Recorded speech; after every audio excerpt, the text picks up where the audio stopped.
So first of all, introduce yourself. Sir, my name is Chotu Kumar and I belong to Bihar or Aurangabad district, and I have completed my BTech in 2013 from Kolkata, and I have completed my MTech from NIT Patna in 2015. Currently, I am working in Dakshin Bihar Gramin Bank uh, from last 7 years.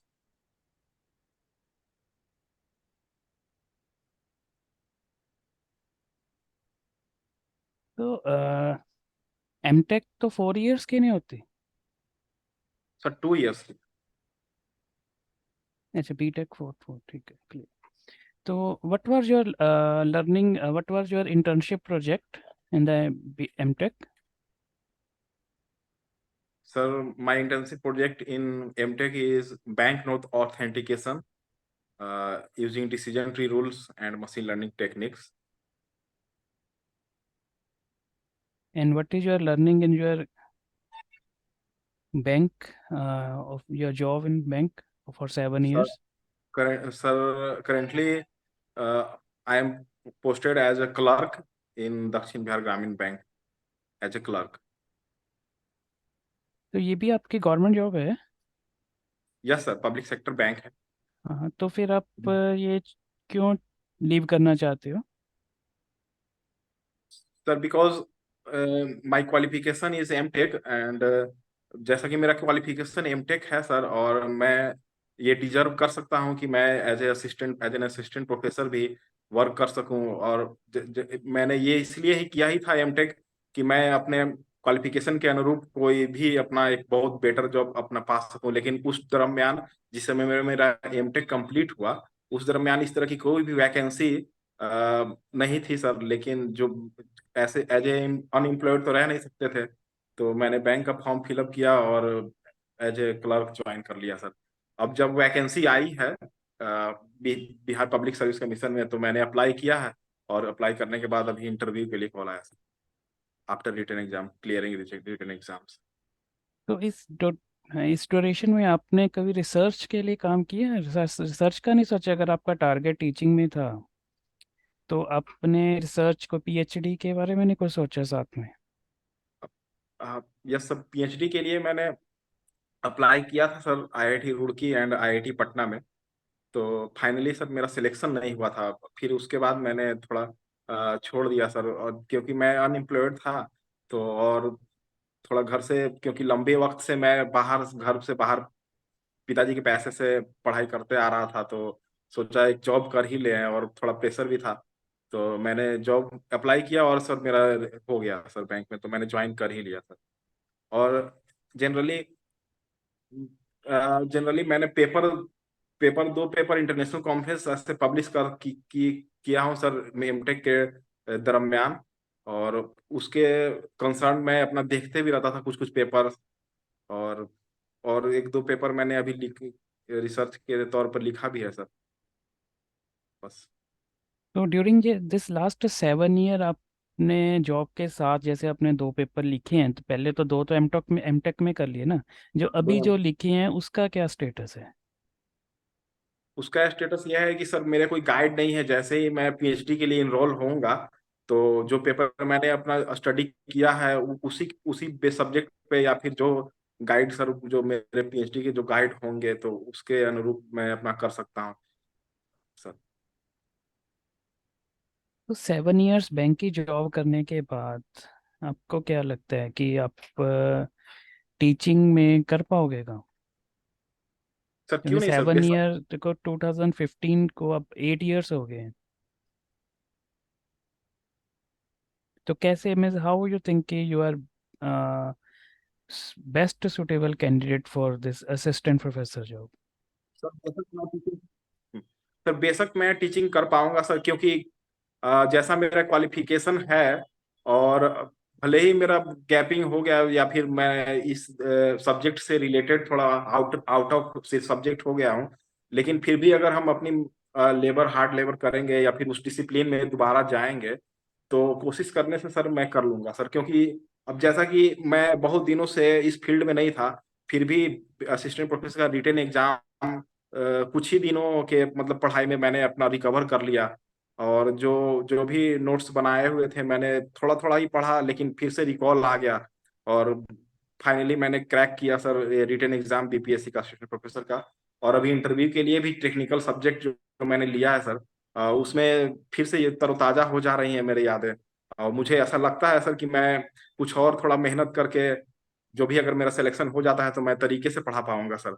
क्योंकि मेरा background में जब था, मेरा sir gate score भी बढ़िया था, मेरा टेक्निकल अच्छा था, बशर्ते जॉब नहीं थी तो मैंने जॉब कर लिया सर। दैट्स वाई मुझे पूरा अपने आप पे विश्वास है सर कि मैं बेशक मतलब बखूबी अपना रिस्पॉन्सिबिलिटी निभा पाऊंगा sir as an assistant professor, अगर मेरा जॉब हो जाता है तो।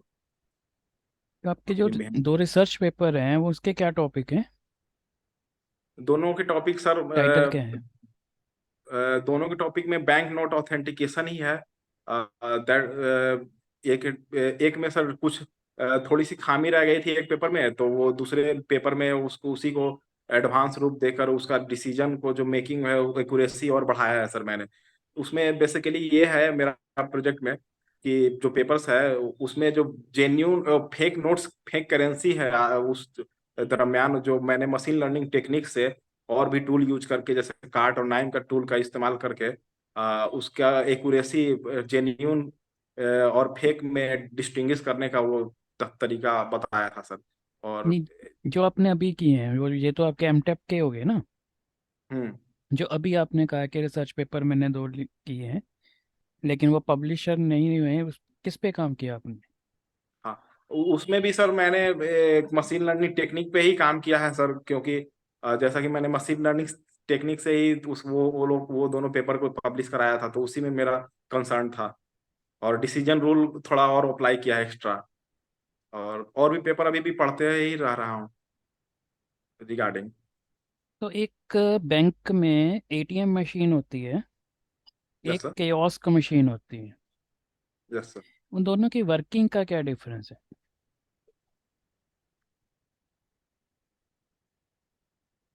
Sorry sir. एटीएम आपने मशीन बैंक पे किया है ना रिसर्च मशीन लर्निंग पे, तो एक एटीएम आपने देख पता है ना, दोनों एक एटीएम मशीन होती है, यस सर। पैसे विड्रॉ करते हैं, एक कियोस्क मशीन का पता है कुछ?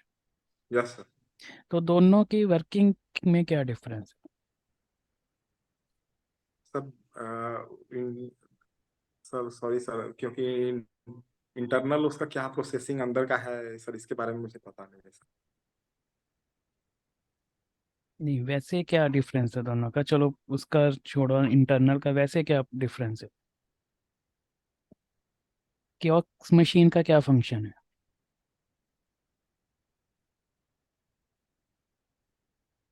आपने कभी ऑपरेट किया है एटीएम कैबिन नहीं में सर। कियोस्क मशीन को? सर एटीएम मशीन जो यूज किया है सर, कियोस्क का मैंने सच में इस्तेमाल नहीं किया सर। जब आप एमटेक कर रहे थे 2015 में तो एसबीआई ने 2014 में कियोस्क मशीन लॉन्च कर दी थी। ये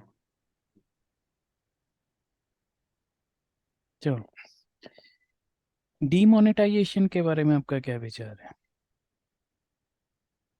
ये सर डीमोनेटाइजेशन जो अ, जो मैं सेंट्रल गवर्नमेंट का डिसीजन था, तो एक तरीके से जो भी रिजल्ट आया है सर, एक तरीके से फेलुअर एक टाइप का, उतना एग्जैक्टली फेलुअर नहीं बोल सकते, लेकिन जितने भी करेंसी बाहर में थी जो बड़ा डिनोमिनेशन का, वो लगभग लगभग सर वापस आ गई थी गवर्नमेंट के पास, आरबीआई के पास सर। तो आरबीआई के पास वापस आ जाना, और वो जो जो उद्देश्य था उसका जो मोटिव था कि ये ब्लैक मनी जो भी रखे हों या फिर जो भी इस्तेमाल में आया होगा वो वापस आ जाने से, मतलब ब्लैक मनी का सर वो इतना वो नहीं हो पाया सर, वो उजागर नहीं हो पाया। आखिरकार तो वो आ ही गया सर, जितना बड़ा डिनोमिनेशन का भी जो भी करेंसी थी सर। लेकिन वो आया कैसे? लोगों ने अपने जो वर्कर्स हैं उनके अकाउंट में डलवाए, वो एक नंबर में तो आ गई ना, सारी करेंसी सर्कुलेशन में तो आ गई वो। हाँ। जो इसे एक हाँ। अंडरग्राउंड मनी थी, तो जो गवर्नमेंट ने 2.5 लाख की लिमिट फिक्स कर दी, तो उसके बाद उन्होंने अपने जो लेबर के साथ या किसी और को 10% 20% कमीशन देकर वो सर्कुलेशन में आ गई सारी मनी।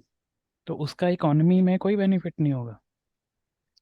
इकोनॉमी में इस तरह थोड़ा बहुत तो बेनिफिट हुआ है सर, लेकिन एग्जैक्टली हम बोलेंगे कि जैसे वो ब्लैक मनी ही था, हो सकता है वो लोग का अपना वो पैसा ही था, क्योंकि अकाउंट में आया है तो कोई भी लोग अकाउंट में ही डाले हैं अपना पैसा, वो ब्लैक मनी या बोलिए या फिर जो भी उनका डिनोमिनेशन का जो भी पैसा होगा। हमारे समझ से सर एग्जैक्टली अगर बोला जाए तो थोड़ा बहुत तो फायदा हुआ ही है, क्योंकि जो ब्लैक मनी सच में रखे हुए थे उनका थोड़ा बहुत नुकसान हुआ, क्योंकि वो अपना शो नहीं करते थे। उनका शो किया हुआ इनकम टैक्स रिटर्न वाला मनी मनी नहीं था, वो शो नहीं करते थे, नहीं तो हम्म। उनका इनकम पे करना पड़ता। और बाकी जो अगर उसका साइड इफेक्ट देखे तो उसी उद्देश्य से हम कह सकते हैं, क्योंकि बहुत सारे लंबी लंबी कतारें लगी और बहुत लोग जिनके पास पैसे थे वो केवल बड़े डिनोमिनेशन के, क्योंकि मैंने भी झेला है सर, क्योंकि मेरे पास सिर्फ दो ही 500 रुपए के नोट थे पुराने वाले, और उसके अलावा मेरे पास कोई भी पैसे नहीं थे। एटीएम से भी 100 डिनोमिनेशन का पैसा नहीं निकल पा रहा था सर, लेकिन 500 का था और कोई ले नहीं रहा था सर। मार्केट में ऐसा था कि अचानक से सब बंद हो गया तो कोई ले नहीं रहा था, फिर हमको मंगाना पड़ा सर। एक एक दो दिन तो हम साइड इफेक्ट मतलब मुझे भी झेलना पड़ा। एग्जैक्टली अगर और बोला जाए जो तो हाँ। गवर्नमेंट ऑफ इंडिया ने, आरबीआई ने लास्ट ईयर लॉन्च किया है ई मनी, उसके बारे में कुछ बता सकते? ई करेंसी, ई मनी। सर अपडेटेड नहीं है सर, हम ई मनी आरबीआई ने लॉन्च किया है ये पता है sir, money app install. Last year किया है, हाँ, मनी एक ऐप के साल हो बारे गया। में। Yes sir. तो आप मनी। 7 ईयर से बैंक में काम कर रहे हो, और बैंक के ऊपर ही आपका एमटेक का प्रोजेक्ट है, रिसर्च पेपर, उसके ऊपर 2 पेपर भी आप लिख चुके हो। तो जो बिल्कुल लेटेस्ट कंसेप्ट है, पहले तो मेटल मनी हो गया, फिर ये पेपर मनी हो गया, फिर प्लास्टिक मनी हो गया, फिर वॉलेट मनी हो गया, अब ई मनी का कंसेप्ट है। तो उसके बारे में कुछ, तो आप जैसे कॉलेज में आप प्रोफेसर में की पोस्ट के लिए आ रहे हो, असिस्टेंट प्रोफेसर, तो उसमें तो आपको लेटेस्ट जो कंसेप्ट्स हैं वही स्टूडेंट्स को बताने होते हैं सिलेबस के साथ साथ। तो ई मनी का कुछ, सर नो 1 साल हो आइडिया। चुका है उसको।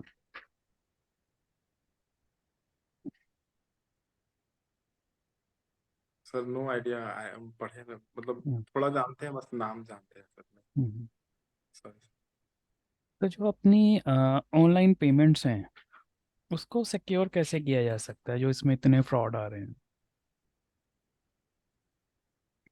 ऑनलाइन पेमेंट सिक्योर करने के लिए सर हम अपना जो भी यूपीआई पिन है या फिर अपना बैंक का डिटेल का जो भी सीसीवी पासवर्ड है और इंटरनेट बैंकिंग पासवर्ड है, वो किसी को से शेयर नहीं करेंगे। या फिर जो भी अपना मोबाइल से इस्तेमाल करते हैं सिर्फ उसी मोबाइल का इस्तेमाल करेंगे। और कभी भी कभी भी अगर यूपीआई से पेमेंट करें तो यूपीआई पिन अपना जो अपना डालते हैं तो उस समय कोई ये देख ना ले, वो भी देख ध्यान रखेंगे। और भी बहुत तरह का जो भी सिक्योरिटी से जो भी सावधानी से अगर काम करेंगे तो ये इससे सर बहुत सारे फ्रॉड से बचा जा सकता है। जैसे फ्रॉड कॉल आते हैं मोबाइल्स पे कि आपने इतने की लॉटरी जीत ली है, तो उसके बहकावे में नहीं आए या फिर वो ओटीपी मांगने लगे तो वो सब ना दे। और भी बहुत तरह के लिंक आते हैं सर ईमेल्स पे, जिससे वो हम्म। आपके अंदर का जो डेटा है या वो सब वो स्टील हो जाता है। तो उस तरह के लिंक पे, स्पैम वाले लिंक पे हम क्लिक ना करें, उससे भी फ्रॉड से बचा जा सकता है सर।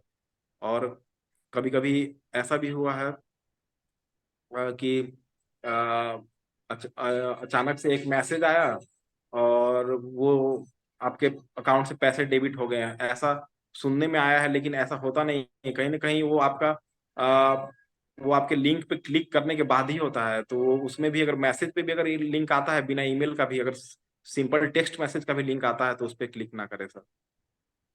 जो इस सब। आपके फैमिली में कोई और है पब्लिक सेक्टर में काम कर? नो सर, मेरे फैमिली में सिर्फ हम ही हैं जो एज ए बैंक में है। मेरे पिताजी भी नहीं है और कोई भी मेरे फैमिली में नहीं है सर, कोई भी पब्लिक सेक्टर बैंक या कुछ में भी नहीं है सर। ओके। ओके छोटू कुमार, हम इसको अकॉर्डिंग टू फीडबैक कंक्लूड करते हैं इसको। अकॉर्डिंग टू माय फीडबैक, आपकी नॉलेज बहुत अच्छी है, आपने रिटन टेस्ट क्लियर कर लिया, नो डाउट, बहुत अच्छा है। लेकिन जब आप 7 ईयर से बैंक में काम कर रहे हो और आपका एमटेक का प्रोजेक्ट भी बैंक पे है, तो आपको मैक्सिमम क्वेश्चन बैंक से पूछे जाएंगे। तो जैसे क्योक मशीन, तो जब आप खुद पोस्ट ग्रेजुएट थे, एमटेक कर रहे थे, तो तब से लॉन्च हुई हुई है। तो ये एक बेली बेसिक चीज है, मीन्स आम सिंपल जो लेमैन है उसको भी क्योस्क मशीन का पता है क्या डिफरेंस क्या है दोनों में।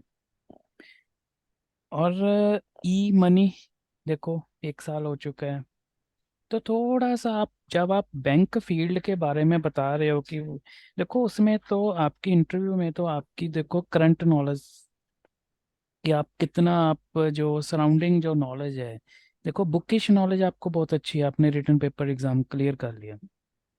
लेकिन आप डेली न्यूज़पेपर पढ़ रहे हो या नहीं पढ़ रहे, टीचिंग में तो न्यूज़पेपर और करंट न्यूज़ का तो बहुत अर्जेंट है, वो तो चाहिए, नेसेसिटी है। ठीक है। तो सेकंड, ये खुद आपकी लाइन के हैं ई मनी का सारा कंसेप्ट, तो आप खुद बैंक में हो, बैंक में अपने प्रोजेक्ट किया है। तो थोड़ा सा, अब आपकी फाइनल इंटरव्यू कब है? 1 दिसंबर से। फर्स्ट, अभी तो टाइम है, तो थोड़ा सा इन चीज़ों के बैंकिंग सेक्टर में ही ज़्यादा आप थोड़ा सा देखो, क्योंकि आपको बैंकिंग सेक्टर से ही ज़्यादा क्वेश्चन पूछे जाएंगे। ठीक है, वहीं से आपका पता चलेगा कि आप बुकिश नॉलेज के बियॉन्ड कितना हुआ। ठीक है। टीचिंग में ली, टीचिंग के लिए बुकिश नॉलेज के साथ साथ आपको जो सराउंडिंग नॉलेज है, करंट अफेयर्स हैं, करंट चीज़ें हैं, उनका पता होना चाहिए कि आप कितने अलर्ट हो। तो ये चीज़ों के लिए आप थोड़ा सा बैंकिंग सेक्टर में ही जो, और बैंकिंग सेक्टर और अपने जो एमटेक के जो आपके टॉपिक हैं उसमें आप अपने जो करंट जो चीज़ें आ रही हैं, नई इनोवेशंस आ रही हैं इसमें, बैंकिंग सेक्टर में, फाइनेंस में, मनी में, उसमें आप थोड़ा सा करो ताकि हो जाए। ठीक है। और थोड़ा सा अपना इंट्रोडक्शन थोड़ी सी इंक्रीज करो, उसी इंट्रोडक्शन में आप इंक्लूड करो कि आप मेरा एमटेक का ये प्रोजेक्ट का, और ये मेरे को एज अ असिस्टेंट प्रोफेसर इस तरह से ये बेनिफिट देगा। एमटेक आप प्रोजेक्ट। अपनी जो लर्निंग है ना, आपकी जो बीटेक एमटेक और इसकी जो लर्निंग है, उस लर्निंग को जो करंट पोस्ट जिसके लिए आपने अप्लाई किया असिस्टेंट प्रोफेसर के लिए, उसके साथ रिलेट करो। आप ओके कह सर। सकते हो कि in my job of assistant professor I can guide my students regarding, तो उसमें जो आपकी लर्निंग है बीटेक एमटेक और बैंक की, उसके साथ रिलेट कर सकते हो। इंट्रोडक्शन में वो आपने इंक्लूड नहीं किया, वो आपको स्पेशली बाद में क्वेश्चन पूछना पड़ा। ठीक है, क्लियर? हाँ जी। सर, इंट्रोडक्शन में इंक्लूड करने के लिए I can guide my student, और उसको रिलेट करेंगे एमटेक के प्रोजेक्ट से या एमटेक के लर्निंग अपन से? नहीं, आपने जो भी अपनी स्टूडेंट लाइफ और वर्किंग लाइफ में जो लर्न किया है, पहले तो आपने उसको करना है कि ये मेरी लर्निंग है, मेरी बीटेक एमटेक, उसमें उसमें ये नहीं बताना कि ये बीटेक या एमटेक है, आपकी लर्निंग है, स्टूडेंट लाइफ में मैंने ये सीखा। अगर कुछ स्पेसिफिक है, जैसे आपने एमटेक में किया है बैंक नोट का, तो उसमें बता सकते हो कि एमटेक में मेरा ये प्रोजेक्ट था, उसमें मेरी ये लर्निंग है, प्रोजेक्ट तो था, प्रोजेक्ट पे आपने काम कर लिया, लेकिन उसमें हम्म। आपकी लर्निंग क्या है रही, वो उस लर्निंग, और जो आपके बैंक की 7 ईयर्स की जॉब है उसमें आपकी क्या लर्निंग रही, जो आपको एज अ असिस्टेंट प्रोफेसर में आपके लिए और अपने स्टूडेंट्स के लिए काम आएगी, उसके साथ रिलेट करना होता है। ठीक है, तभी, अदरवाइज तो देखो 7-8 ईयर्स के गैप के बाद टीचिंग जॉब करना बहुत मुश्किल है। लेकिन अच्छा जब आप उसको रिलेट करोगे कि मैंने जो 7 ईयर मेरे वेस्ट नहीं हुए हैं, मैंने जो 7 ईयर्स में सीखा है वो मेरे स्टूडेंट्स के लिए इस तरह से बेनिफिशियल होगा। तो सर, आप सर थोड़ा गाइड कीजिए ना, बैंक का जो लर्निंग है हाँ जी। टीचिंग में क्या बोल पाएंगे सर? मतलब कि नहीं, क्या क्या हम बैंक से? जैसे मैंने आपको पूछा कि जैसे ई मनी, जो मैंने बैंक में सीखा, तो मेरे को बैंकिंग सेक्टर की करंट हर तरह की नॉलेज है, मेरे को फाइनेंस की भी है, मनी की भी है, और टेक्निकल भी है, क्योंकि आप एमटेक को, तो मैं अपने स्टूडेंट्स, क्योंकि मेरे पास प्रैक्टिकल नॉलेज है, जो बाकी कैंडिडेट्स हैं उनके पास जो सिंपल एमटेक करके आ रहे हैं, या सिंपल एमटेक के बाद 1 या 2 साल वो किसी कॉलेज में टीच करके उन्होंने अप्लाई किया है, तो उनके पास तो सारी थ्योरेटिकल नॉलेज हुई ना। आपका सबसे yes, बड़ा पॉजिटिव पॉइंट क्या हुआ कि आपके पास इंडस्ट्री का, बैंकिंग इंडस्ट्री का प्रैक्टिकल नॉलेज है। practical knowledge, और theoretical knowledge as compare to practical knowledge, कौन सी नॉलेज ज़्यादा बेटर होती है? प्रैक्टिकल नॉलेज ही बेटर होती है ना, क्यों आपने एक्चुअल में वो काम देखा हुआ है और अपने हाथ से 7 ईयर से काम किया हुआ है। तो उस जो आपका प्रैक्टिकल एक्सपोजर है वो आपके स्टूडेंट्स के लिए बहुत बेनिफिशियल होगा। तो आपसे ये क्वेश्चन पूछा जाएगा कि 7 ईयर आपने एज अ बैंक में काम किया है, तो टीचिंग में आपने रिसर्च वर्क कुछ नहीं किया, उसका क्या बेनिफिट है? तो उन्होंने कहा रिसर्च वर्क में भी हम सीखते हैं, लेकिन जो मैंने प्रैक्टिकल एक्सपोजर किया है उसका मेरे स्टूडेंट्स को इससे भी, रिसर्च से भी ज़्यादा बेनिफिट होगा, क्योंकि मैंने 7 साल में अपने हाथ से काम, ये चीज़। ओके सर, ठीक है। Thank you. ओके।